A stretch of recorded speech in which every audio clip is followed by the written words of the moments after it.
제21장.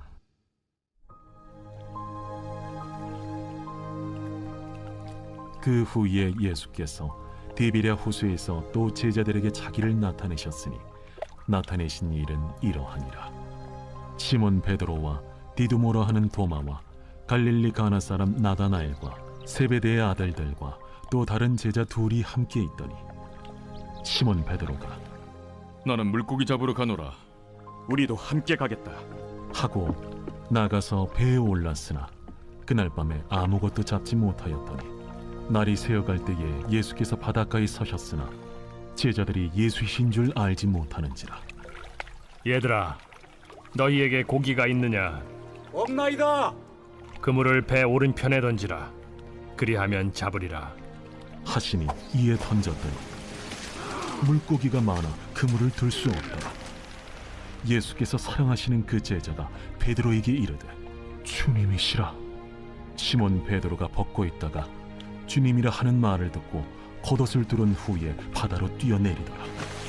다른 제자들은 육지에서 거리가 불과 한 50칸쯤 되므로 작은 배를 타고 물고기 든 그물을 끌고 와서 육지에 올라보니 숯불이 있는데 그 위에 생선이 놓였고 떡도 있더라.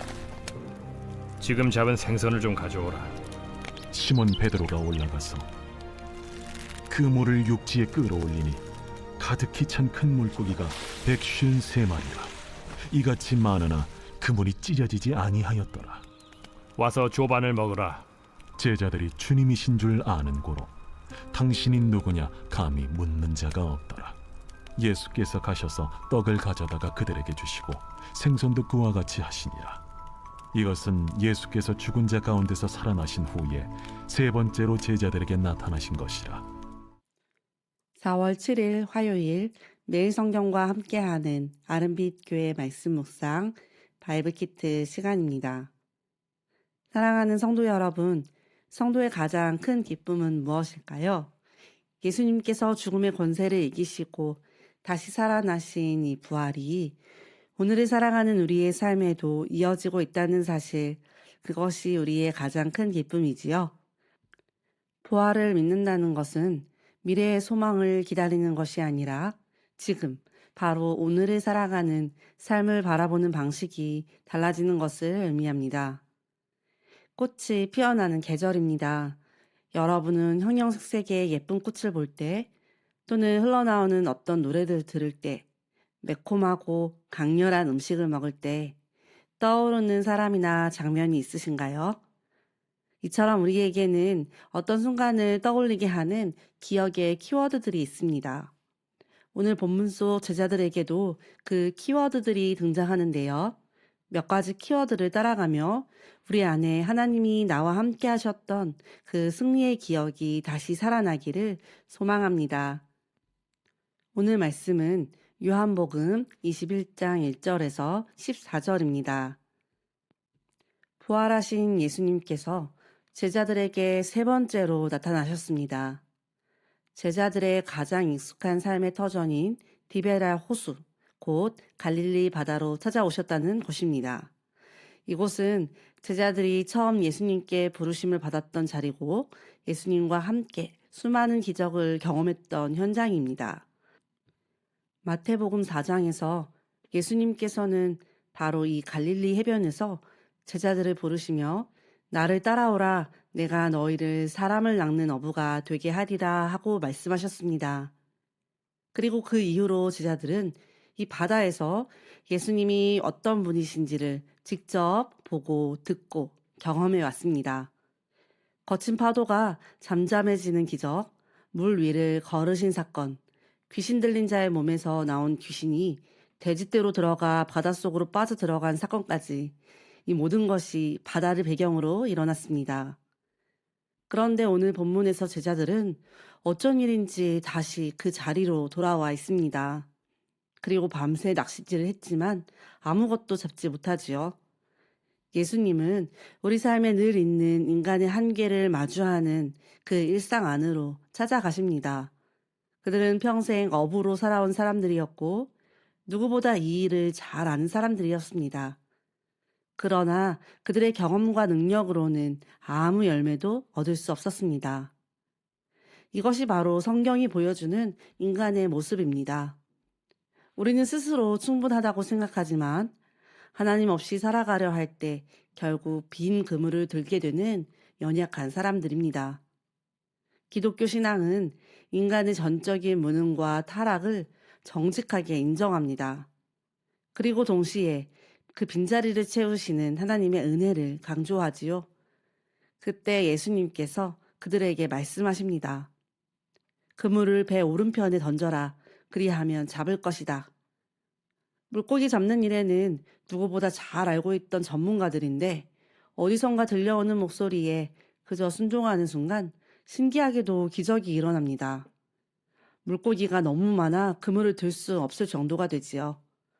이처럼 사람이 노력해서가 아니라 말씀에 대한 순종 가운데 주어지는 은혜의 결과라는 사실을 우리는 요한복음을 통해 발견해 왔습니다. 이때 주님께서 사랑하시는 제자 요한이 먼저 깨닫습니다. 주님이시다. 그리고 그 말을 듣자마자 베드로는 겉옷을 두르고 바다로 뛰어듭니다. 이전에 바다에서 보여주었던 베드로의 모습과 굉장히 대조적인데요. 과거 베드로는 물 위를 걷다가 바람을 보고 두려워 빠졌던 사람이었습니다. 베드로는 늘 열정적이었고 두려움에 흔들리던 사람이었습니다. 그러나 지금은 그가 달라졌습니다. 바다는 똑같은 바다이지만 그의 중심이 바뀌었습니다. 그는 더 이상 환경을 보지 않고 주님을 향해 달려갑니다. 이것이 바로 부활을 경험한 사람의 변화입니다. 우리는 어떤가요? 우리는 여전히 여러 가지 문제와 상황 속에서 살아갑니다. 여전히 고민하고 두려워하고 쉽게 흔들립니다. 그러나 부활을 믿는다는 것은 그 두려움보다 더 크신 하나님을 알게 된다는 의미입니다. 두 번째로 우리가 주목할 키워드는 숯불입니다. 제자들이 육지에 올라왔을 때 숯불이 있고 그 위에 생선과 떡이 놓여져 있었습니다. 그런데 이 숯불이라는 단어는 요한복음에서 단 2번 등장하는데요. 한 번은 오늘 본문, 그리고 또 한 번은 베드로가 여종의 질문에 예수님을 3번 부인했던 바로 그 자리입니다. 베드로에게 이 숯불은 자신의 실패와 죄를 떠올리게 하는 키워드입니다. 가장 뜨겁게 예수님을 사랑한다고 고백했지만 또 가장 비참하게 무너졌던 베드로였습니다. 그런데 예수님께서는 바로 그 숯불을 다시 준비하십니다. 왜일까요?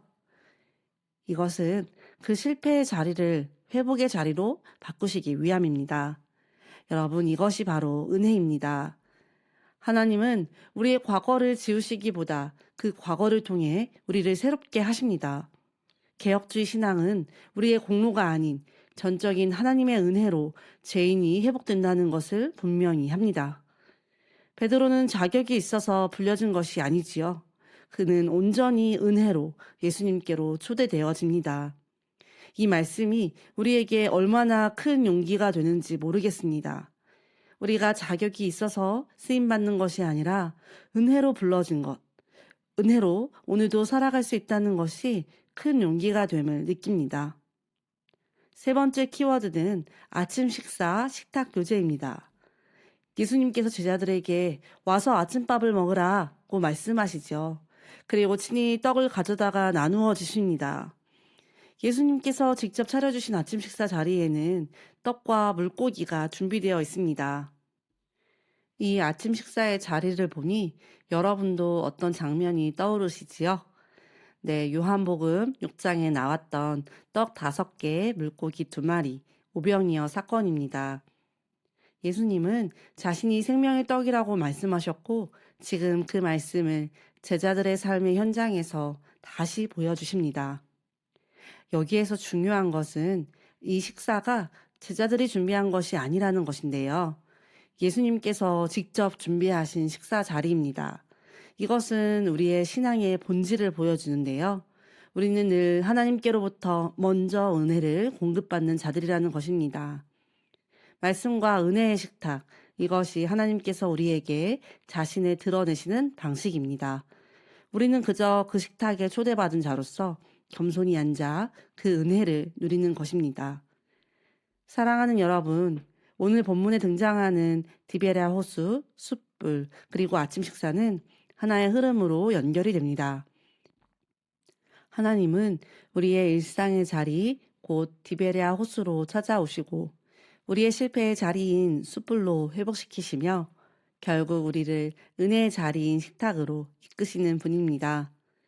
그리고 그 모든 과정은 우리의 노력이나 우리의 자격이 아니라 하나님의 주권적인 은혜로 이루어집니다. 이것이 바로 복음입니다.